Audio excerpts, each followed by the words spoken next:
কাশিতে, চৈত্র মাসে মোর পূজা শুক্লা অষ্টমীতে। এইবার তোমার মনোবাঞ্ছিত বর চাও মাঝি। মা, মাগো, তুমি এই অধমকে দেখা দিলে মা।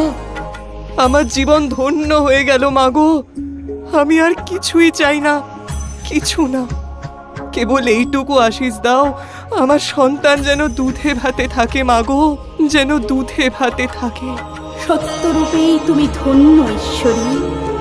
তুমি চাইলে